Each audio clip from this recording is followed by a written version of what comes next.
So I have the unenviable task of, you've gotten a lot of positive advice on how to build a value-creating career, how to build a value-creating life, and the virtue of building such a life. But one of the things you will inevitably run into, particularly if you're very successful, is people who think that what you're doing is a bad thing and don't want to see you build a value-creating life. And so I want to talk a little bit about one strain of the kind of claims and arguments that are going to be made in the face of that pursuit. In particular, I'm going to be talking about the arguments made by the critics of inequality. And I'm not going to be focusing on their policies. My point is going to be that their ideas, to the extent you accept them, are going to be damaging.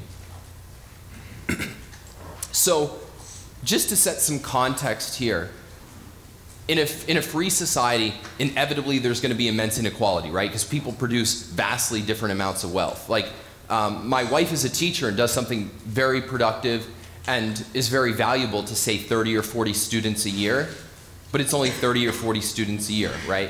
Versus somebody like Steve Wozniak, who co-created Apple, built the first personal computer, and revolutionized the way we live. And so those differences alone are going to lead people to have vastly different incomes, vastly different amounts of wealth.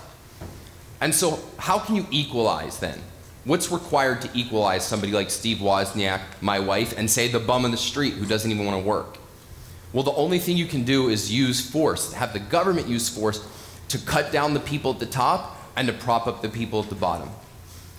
Now, there's something on the face of it that's unfair about that kind of scenario.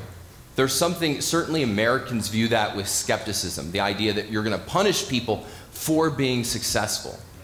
And so the question is, how does that get justified? What ideas are used to claim that, no, that is actually a fair way to deal with society?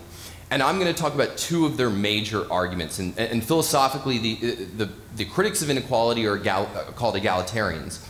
And so how do they try to justify cutting down the people at the top and then giving unearned benefits to people at the bottom? And the two arguments I'm going to talk about are the luck argument and the sacrifice argument. So why do we think it's unfair that you would just take somebody who's achieved something and punish them for it? And we think it's unfair because they earned their success, right? They did the right thing and rewards came as a result of that. And what the egalitarians argue is, look, you guys are looking at this in a very superficial way. So to earn something, they'll say, and this is basically right, is you were responsible for creating it. You were responsible for achieving it. But can we really say that Steve Wozniak was responsible for creating the first personal computer? They say, no, we can't. Why? Well, what if he had not been born in America? What if he had not been born in the 20th century? What if he had not had a father who was an engineer, but say an uneducated farmer? All of these things were outside of his control, and therefore and they were instrumental in him to be able to create the first personal computer. He can't take responsibility for them, and so, no, his success is really determined by luck. And you might think, well, certainly there were things about his achievement that involved luck, things outside of his control, but didn't he at least work really hard? And they'll say, again, you're being superficial. If he had not been raised by good parents, if he had not had the genes he had, he wouldn't have had a good work ethic. And so if we really look at where people end up in life, it's really arbitrary. It is fundamentally driven by circumstances outside their control. And so we can't talk about people deserving where they end up. We can't talk about people earning the outcomes that they receive. And so there's nothing wrong with trying to bring down the people who got good luck in order to help out the people who got bad luck. So that's the luck argument. The sacrifice argument says not only is it okay to help out the people who got bad luck and deprive the people who got good luck of some of the rewards, it's morally necessary. Why? Because the essence of what's right is to sacrifice the haves to the have-nots, to bring everybody down to an equal level so that nobody gets unfair benefits and nobody gets unfair losses. Now, I'm going to try to circle back to what's wrong with these arguments, but what I want to focus on primarily is what happens when people take these ideas seriously? And there's two kinds of cases. So in one kind of case, it's people who actually live by these ideas. That doesn't necessarily mean that like they went to a lecture by John Rawls and said, oh, that sounds really good, I'm going to live by luck and sacrifice. But it's people who live as if these ideas are true, and when they hear these ideas propounded by intellectuals, they latch on to them as justifications for the way they're living. So let's take the luck argument. If you believe that your outcomes in life are primarily arbitrary, they're not determined by your choices, are you going to be very ambitious? Are you going to work to create an amazing life for yourself? Are you going to struggle? Are you going to come to conferences like this and really try to figure out, yeah, that makes sense, I'm going to implement that in my life? No, you're going to be very passive because none of those choices make a significant difference, right? And one way you can put this is that you're in effect going to treat yourself as a victim of fate. And so it breeds a passivity. It breeds a, life has been unfair to me. I'm not successful because I haven't gotten the lucky breaks. I'm not successful because I wasn't born to rich parents. I'm not successful because I wasn't born as brilliant as Steve Jobs or Bill Gates. Sacrifice. Well, one way to think of it is we usually think about sacrifice as, hey, you know, I have it pretty good. How am I going to help others out? But what the sacrifice perspective really means, take it from the recipient's perspective. What it really means is the world owes me a living. It means entitlement. It means, yeah, look, I got bad breaks in life. You guys owe me. And so do you think that a successful, happy life is going to result from viewing yourself as a victim and viewing yourself as entitled to success, viewing yourself as entitled to other people's rewards? What I'm going to suggest is that that is not exactly the recipe for a happy, successful life. Now, I think most people in this room are not going to be characterized by a life of victimhood and entitlement. I think the fact that you're here means that you think, yeah, I have to do something with my life, and it's going to take hard work, and I want to earn my way to success. But these ideas can still be damaging, even if you don't live by those ideas, but fail to understand what's wrong with them and reject them. So a few years ago, Bill Gates and Warren Buffett, two of the most successful businessmen in history, put out what they called the Giving Pledge. And this was a pledge that they basically encouraged all wealthy people to publicly claim that they're going to give away at least half of their wealth after their death, or ideally before. Now, there's nothing wrong with philanthropy. There's nothing wrong with charity. But the fact that it was a public pledge meant that they were trying to shame and treat as a moral duty giving away their wealth to philanthropic causes, not keeping them in productive causes, not giving them to the people they loved and cared about. And so what was their justification for saying that this is a moral duty, for saying that this is the right way to live? And what's very interesting is that Gates and Buffett they stress two different factors in trying to justify this. So Buffett, he makes the luck argument. And he makes it almost in the exact same terms that you would hear egalitarian philosophers make it. So he'll say, look, if I wasn't born in the 20th century, if I wasn't born in America, if I wasn't born with this special set of skills, I would have never made this fortune. And so I shouldn't be able to just keep it for myself. I have a duty to pass it on, to give it to others. Bill Gates, on the other hand, emphasizes the sacrifice argument. He says, look, given that we're really rich and that there's people in the world who are really poor, we have a duty to use those resources to help them out. And so not only does he use it to help the poor, he uses it to help the poor that have no benefit to him, that's the furthest away from America, the furthest away from any direct concern in his life. I'm going to help the poor in Africa. That's my duty. And what I'm going to suggest is that what these two symbolize, and I'm going to speculate a little bit about their psychology, but even if it's not exactly true with them as individuals, it is true as a phenomenon that you'll see, is that there's a real unearned guilt. It's that they feel like they have to atone for something given their enormous level of success.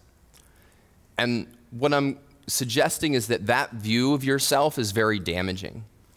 that if the egalitarian perspective robs the people who take it seriously and live by it of earned success, what that perspective does if you don't fully and self-confidently reject it is that it robs you of earned happiness and earned self-esteem.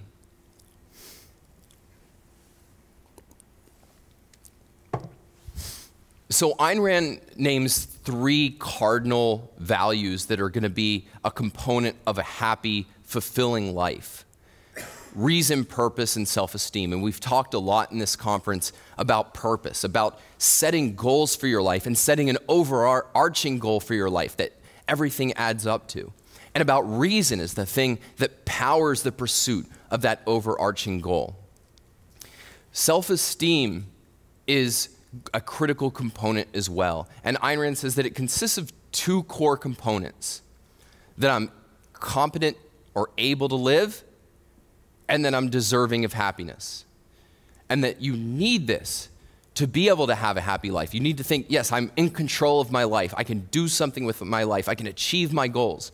And that if I do, that happiness that I get is deserved. Now notice this. Well, let me step back. So how do you earn it?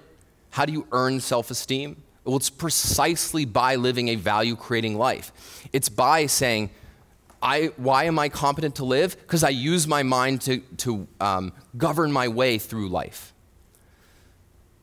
Existentially, I live a productive life. I create the resources that I need to govern my way through life.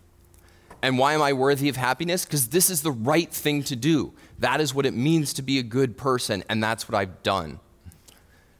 Now let's go back to the egalitarian argument. Self-esteem says I'm competent to live, I'm able to live. The egalitarians say, no, where you end up is arbitrary. It's a matter of luck, it's a matter of chance, it's outside your control. I'm worthy of happiness? No, the egalitarians say. The more you achieve, the more your duty is to sacrifice. You don't have a right to exist for your own sake. Your job is to surrender your achievements, to surrender your hopes and dreams, to surrender your values, to surrender your happiness. So when you encounter in your life these attacks on economic inequality, what I'm suggesting is that it's not an attack primarily on your money. It's not an attack on the fact that you're in business. It's not an attack on any of these things fundamentally. It's an attack on your self-esteem. It's saying you have no right to view yourself as able to live and as worthy of happiness. And so in order to actually live and enjoy your life, you need to be able to see what's wrong with these ideas and view them as an attack on the best in people and not treat them as, yeah, it's okay, I'm not actually going to live by it, but I'll kind of pay tribute to it through a giving pledge. So what's wrong with those arguments now, we can ask? Because clearly they went wrong somewhere. If your view amounts to a person like Steve Wozniak, yeah, he just got lucky and he should sacrifice for those who didn't succeed, even if it was by their own immoral choices. You've gone off the rails. Now, I have a lot to say about this. Yaron and I, you heard Yaron Brooks speak a few days ago. We have a lot to say about this in our forthcoming book, Equals Unfair, but let me just at a high level give you why I and certainly Ayn Rand viewed these ideas as very mistaken. And what I'll say is the real core of it comes from the Fountainhead, so if you haven't read the Fountainhead, read that book. But in terms of the luck argument, her view is that the way in which we shape our lives is through our mind, through our choices, and that these actually shape who we are and what we achieve. And certainly, luck can come into it. I mean, Howard Roark could get hit by a car, right? But that fundamentally, what you end up in life is a result of whether you use your mind or not to its fullest extent. And then what it means to earn something doesn't mean that you're responsible for everything that went into it.